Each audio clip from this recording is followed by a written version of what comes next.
Nah, kemudian sahabat MQ, kalau kita tadaburi ya dari segi bahasa, dari segi kata per kata, Ar-Rahman dan Ar-Rahim ini adalah dua isim yang berasal dari satu akar kata yang sama, Kang Huda.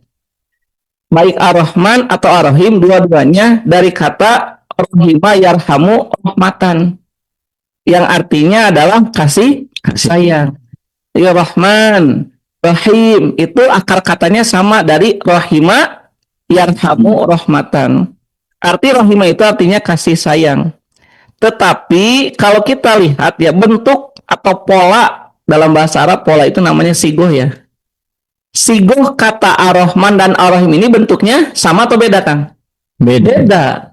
Yang satu dengan pola Rahman Pa'lanun, Rahmanu Pa'lanu. Yang satu dengan pola Fa'ilun, makanya dibacanya Rahimun. Nah, ini sahabat MQ, di dalam bahasa Arab perbedaan pola itu menunjukkan pula perbedaan makna.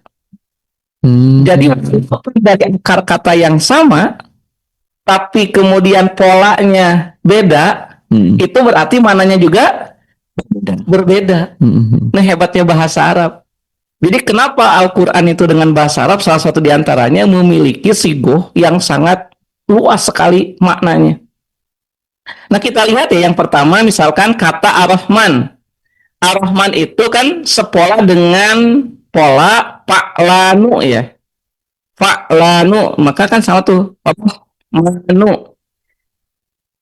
Pola Fa'lanu dalam ilmu sorof ya, ilmu perubahan kata, ini menunjukkan sifat yang sementara atau waktu yang terbatas kan. Jadi kalau ada pola Fa'lanu itu sifatnya apa? Sementara atau terbatas. Seperti misalkan atsyanu, artinya haus, kan sama dengan pola fa'lanu. Kalau haus itu selamanya atau sementara, kan?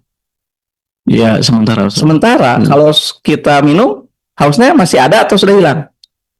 Hilang. Nah, berarti atsyanu itu, haus itu artinya sifat yang adanya sementara. Contoh yang lain, ghadbanu, marah. Kan sama dengan pola fa'lanu. Ghadbanu. Apakah manusia itu marah 24 jam? Tidak. Yang namanya manusia marah itu hanya sementara. Nanti juga ada capeknya kan? Nah, ini menunjukkan bahwa pola fa'lanu itu sifatnya sementara. Termasuk farhanu, artinya senang. Apakah 24 jam manusia senang? Tidak. Kadang kita kan ada senang, ada sedih, ada marah, ada gembira. Nah, inilah yang menunjukkan bahwa pola fa'lanu itu sifatnya adalah sementara. Sehingga ketika kata Ar-Rahman sepola dengan makna fa'lanu, berarti diartikan maha pengasih Allah itu di dunia yang sifatnya sementara. Kan dunia itu kan tidak selamanya. Ada akhirnya. Kalau sebelum kiamat mungkin ada dengan meninggal dunia. Atau nanti kalau usianya panjang pasti akan diakhiri dengan terjadinya hari kiamat. Artinya apa? Sifat sementara untuk semua makhluk tanpa pilih kasih. Jadi Ar-Rahman itu adalah kasih sayang Allah di dunia yang sifatnya sementara karena hanya ada di dunia saja, dan untuk semua makhluknya tanpa pilih kasih. Jadi tidak hanya kepada orang muslim saja, tetapi kepada semua makhluknya tanpa terkecuali. Inilah sifat Ar-Rahman, karena Allah itu memberikan nikmat yang namanya nikmat hissi. Jadi Rahman itu memberikan kenikmatan yang sifatnya hissi, bisa dikenali oleh panca indera, bisa terlihat, terasa, teraba, dan itu Allah berikan kepada semua makhluknya. Misalkan contoh ya, sinar matahari nih Kang Huda, untuk siapa? Untuk semua, bukan hanya orang beriman saja. Apakah dia mukmin, kafir, munafik, murtad, gitu, musyrik, semuanya dapat sinar matahari. Bahkan bukan hanya manusia, tapi semua binatang dan tumbuhan itu mendapat sinar matahari. Udara yang kita hirup 24 jam yang tiada hentinya untuk siapa?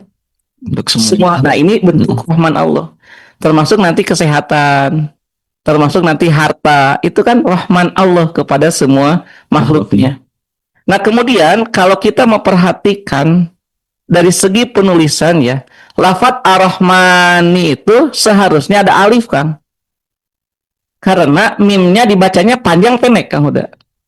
Rahmani atau Rahmani. Panjang ya. Panjang. Dalam bahasa Arab, kalau sesuatu dibaca panjang, kalau dia fathah, di depannya harus ada apa? Ada alif. Ada alif. Kalau panjangnya sebelumnya kasroh, panjangnya dengan apa? Dengan ya. Ya.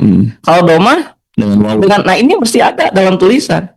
Tapi kalau kita mau perhatikan, silakan sahabat MQ buka ya.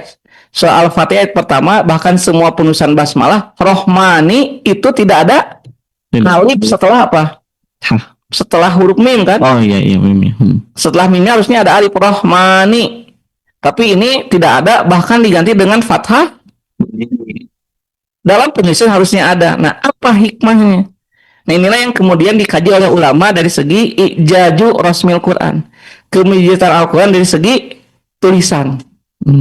Jadi hikmahnya apa? Satu, tanpa huruf alif maknanya adalah bahwa sebanyak-banyaknya kenikmatan yang diterima di dunia tidaklah dapat dirasakan kecuali hanya sejenak saja. Jadi sesaat, Kang.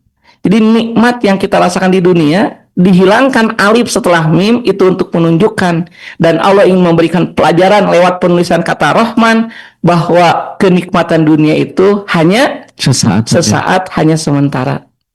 Jadi kalau kita sekarang ya sahabat MQ melihat ada orang kafir misalkan, dia kafir tidak tunduk kepada Allah, kok dia lebih kaya daripada kita, jangan iri. Kenapa? Ar-Rahman itu hanya sesaat saja.